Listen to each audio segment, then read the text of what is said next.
Assalamualaikum warahmatullahi wabarakatuh. Saya di sini ingin menceritakan sedikit sejarah berdirinya Pondok Pesantren Rodotu Toliqin 2. Jadi sebelum ini berdiri, Pondok Pesantren Rodotu Toliqin 2 berdiri, sudah ada pondok yang lebih terdahulu, yaitu Pondok Rodotu Toliqin yang diasuh oleh Simbah Kyai Junaidi, yang awalnya juga berkurikulum pondok dan sekolah. Setelah Simbah Kyai Junaidi wafat atau meninggal dunia, kini pondok pesantren dilanjutkan oleh putranya yang pertama, yaitu Kiai Ali Musyafa. Setelah Kiai Ali Musyafa yang meneruskan pondok pesantren tersebut, lalu kurikulum pada pondok tersebut dirubah, yang aslinya pondok pesantren dan sekolahan menjadi pondok pesantren saja. Setelah beberapa saat, ada seorang alumni yang meminta kepada Kiai Ali Musyafa untuk melanjutkan kurikulum yang dulu, yaitu pondok pesantren dan sekolahan. Tapi Kiai Ali Musyafa menolak dengan halus permintaan dari alumni tersebut, dikarenakan susah untuk memogram antara pondok dan dengan pesantren. Dan ada problem lain yang menjadikan Kiai Ali Musyafa menolak dengan kurikulum yang lama, yaitu antara pondok, pesantren, dan sekolah. Selang berapa tahun setelah Kiai Nurul Huda menikah, lalu seorang alumni datang menemui beliau dan meminta untuk mendirikan pondok pesantren dan sekolah.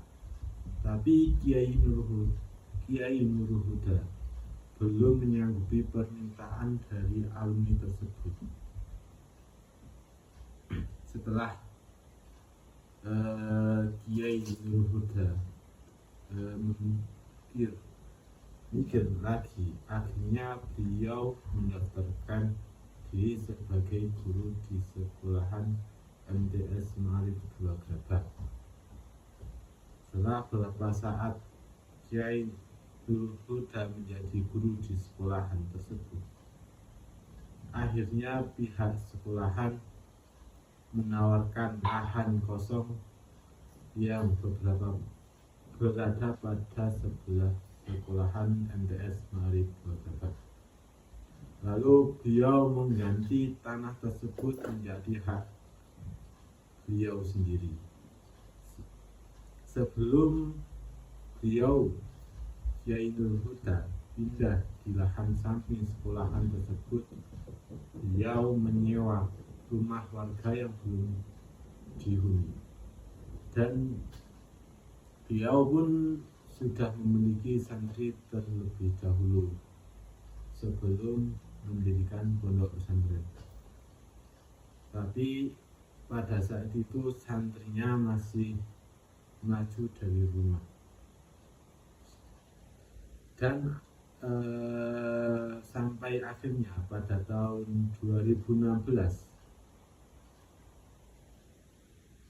Kiai Nurul Huda menyetujui permintaan dari alumni untuk mendirikan pondok pesantren dengan sekolah.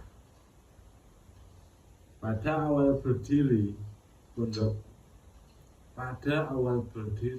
pondok tempat masih meminjam lahan dari sekolahan, karena pondok belum mempunyai lahan sendiri. Tapi 3 tahun pun berlalu, dan akhirnya ada seorang yang menyumbang dana untuk membuat gedung pondok.